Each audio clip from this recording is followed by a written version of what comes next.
Hello বন্ধুরা, তোমাদের সবাইকে আমার এসএম ফুটবল জার্নি ইউটিউব চ্যানেলে আসার জন্য ধন্যবাদ জানাই। তো বন্ধুরা, তোমাদের কাছে আজকে একটা গুরুত্বপূর্ণ ইম্পর্টেন্ট ভিডিও শেয়ার করতে চলেছি, আমাদের ফুটবলারদের প্র্যাকটিস সেশন। তো আজকে যে ভিডিওটা শেয়ার করতে চলেছি, আজকের ভিডিওতে আমি মূলত কোচিং ক্যাম্পের প্র্যাকটিসে এসেছিলাম। তো কোচিং ক্যাম্পের প্র্যাকটিস শিডিউল আমরা করেছি, আমাদের শেয়ার করিয়েছে। তো সেই প্র্যাকটিসের কতগুলো শিডিউল আমি তোমাদেরকে দেখাতে চলেছি। তো যে প্র্যাকটিসটা দেখাতে চলেছি, এই প্র্যাকটিসটা তোমরা উইথ পার্টনার মানে দুজন বন্ধু মিলে করবে, তাহলে প্র্যাকটিসটা পারফেক্ট হবে। যে প্র্যাকটিসটা করলে তোমাদের পায়ে প্রচুর পরিমাণে বল কন্ট্রোল স্কিল ইমপ্রুভ করবে, উইথ বল ইমপ্রুভ করবে এবং তার সঙ্গে স্ট্যামিনা ব্রেথ ইমপ্রুভ করবে। যে প্র্যাকটিসটা হচ্ছে একসঙ্গে আমাদের বল কন্ট্রোলের ইমপ্রুভ হচ্ছে এবং তার সঙ্গে আমাদের স্ট্যামিনা ব্রেথের ইমপ্রুভ হচ্ছে। কারণ আমরা যদি ভালো ফুটবল খেলতে চাই, 90 মিনিট 11 সাইড খেলতে চাই, তাহলে আমাদেরকে অবশ্যই প্রচুর পরিমাণে ব্রেথ বাড়াতে হবে। যদি দম না থাকে তাহলে কিন্তু আমরা 11 সাইড ভালোভাবে খেলতে পারবো না। তার জন্যই ইম্পর্টেন্ট কতগুলো গুরুত্বপূর্ণ প্র্যাকটিস দেখাতে চলেছি উইথ পার্টনার। অবশ্যই একজন ভালো ফুটবলার হওয়ার জন্য সপ্তাহে 2 থেকে 3 দিন তোমরা এই প্র্যাকটিসটা করবে, তাহলে দেখবে তোমাদের ডেভেলপ করবে। তো চলো ভিডিওটা দেখা যাক। প্রথম প্র্যাকটিস। তো বন্ধুরা, তোমাদের যে প্র্যাকটিসটা দেখাতে চলেছি, এই প্র্যাকটিসটা করার জন্য তোমাদের পায়ের বড় করে 20 স্টেপ মেপে দুপাশে দুটো মার্কিং করে রাখবে। এক পাশে তুমি থাকবে এবং অপোনেন্ট সাইডে তোমার পার্টনার থাকবে এবং মাঝখানে মানে মিডিলে দুটো মার্কিং করে রাখবে 3 থেকে 4 স্টেপে। তোমরা দেখতেই পাচ্ছ এই ভিডিওতে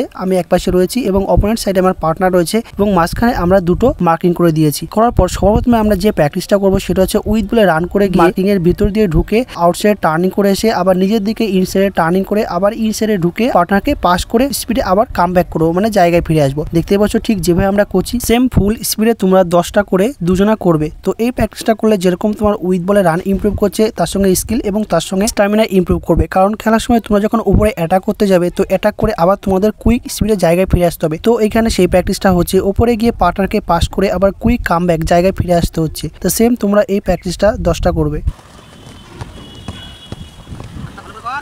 দ্বিতীয় প্র্যাকটিস সেশনে দ্বিতীয় তোমাদের যে গুরুত্বপূর্ণ প্র্যাকটিসটা করতে হবে পায়ের টাচ এবং স্ট্যামিনা বাড়ানোর জন্য, সেটা হচ্ছে মাঝে যে দুটো মার্কিং করা ছিল 3 স্টেপে, সেইখানে গিয়ে তোমাদের এবার কন্টিনিউ 10 টাচ করতে হবে। 10 টাচ হয়ে গেলে ফুল স্পিডে তোমাদের জায়গায় ফিরে আসতে হবে, জায়গায় ফিরে আবার মাঝখানে গিয়ে আবার 10 টাচ করতে হবে। তো তোমরা দেখতেই পাচ্ছ এই প্র্যাকটিসটা আমরা করছি ভিডিওতে। তো সেম যেরকম আমাদের মার্কিং করা ছিল 20 স্টেপে আমাদের দুজনের ডিস্টেন্স ছিল এবং মাঝখানে দুটো মার্কার করা ছিল। তো মাঝে আমরা কুইক কন্টিনিউ 10 টাচ করবো। 10 টাচ হয়ে গেলে আমরা ফুল স্পিডে জায়গায় আসবো, এসে আবার টার্নিং করে গিয়ে আবার 10 টাচ করবো। তো এটা আমাদের ফুল স্পিডে 10টা করতে হবে, তাহলে প্রচুর পরিমাণে ব্রেথ ইমপ্রুভ করবে, তার সঙ্গে আমাদের পায়ের টাচ ডেভেলপ করবে।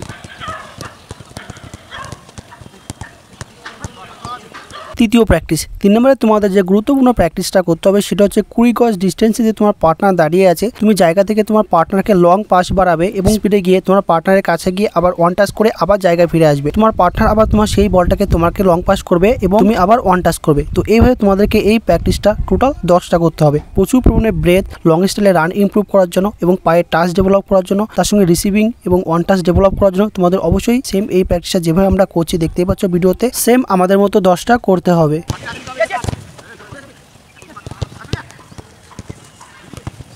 চতুর্থ প্র্যাকটিস 4 নম্বরে তোমাদের যে গুরুত্বপূর্ণ প্র্যাকটিসটা করতে হবে সেটা হচ্ছে পায়ের টাচকে ডেভেলপ করার জন্য লং পাস প্র্যাকটিসটা তোমাদেরকে সেম করতে হবে 20 থেকে 30টা করে। দেখতে পাচ্ছ এই ভিডিওতে আমরা করছি, আমরা যে জায়গায় দাঁড়িয়েছিলাম দুজন পার্টনার 20 গজ ডিস্টেন্সে, তো ফুল স্পিডে আমরা পারফেক্ট লং পাস করব এবং প্রতিটা পাশই গ্রাসে রাখার চেষ্টা করব। তোমরা দেখতে পাচ্ছ এই ভিডিওতে আমার প্রতিটা পাশই উঠে যাচ্ছে। তোমাদের মাঠটা একটু স্লো আছে এবং মাঠটা একটু ভেজা আছে, তো যার জন্য পারফেক্ট পাস আমি করতে পারছি না। তো আমরা লং পাস পাওয়ারে করব এবং প্রতিটা পাশই পার্টনারের ঠিক পায়ে রাখবো, পুরো গ্রাসে রাখবো। তো এই প্র্যাকটিসটা করলে যেরকম আমাদের রিসিভিং ওয়ান টাচ ডেভেলপ করবে এবং আমাদের পাসিং ডেভেলপ করবে। সেম তোমরা এটা 20টা থেকে 30টা লং পাস করবে।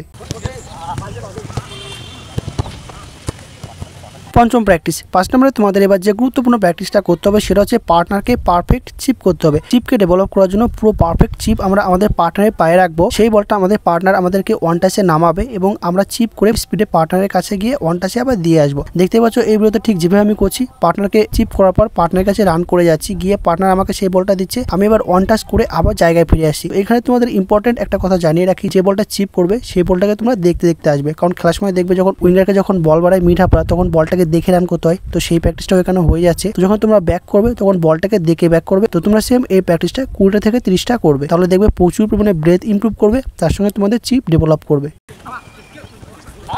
ভালো ফুটবলার হওয়ার জন্য, ভালো প্লেয়ার হওয়ার জন্য আমাদের প্রচুর পরিমাণে প্র্যাকটিস করতে হবে, বেসিকে প্র্যাকটিস করতে হবে। তো তার জন্য আজকে তোমাদেরকে আমি কোচিং ক্যাম্পের একাডেমি বেসিক 5টি গুরুত্বপূর্ণ প্র্যাকটিস দেখালাম। তোমরা নিজেদেরকে ডেভেলপ করার জন্য যারা ইন্ডিভিজুয়ালি প্র্যাকটিস করো উইথ পার্টনার, মানে দুজন বন্ধু মিলে এই প্র্যাকটিসটা তোমরা সপ্তাহে 2 দিন করো, তোমরা 1 মাসের মধ্যে রেজাল্ট পেয়ে যাবে। দেখবে তোমাদের মাঠেকে ধরে রাখতে হবে না, তোমাদের টাচ স্কিল ব্রেথ সমস্ত কিছু ডেভেলপ করবে, প্রচুর পরিমাণে ইমপ্রুভ করবে। তো বন্ধুরা, এটাই ছিল আজকের ভিডিও। তো ভালো লেগে থাকে তোমরা অবশ্যই আমার চ্যানেলকে সাবস্ক্রাইব করবে। Thank you friend.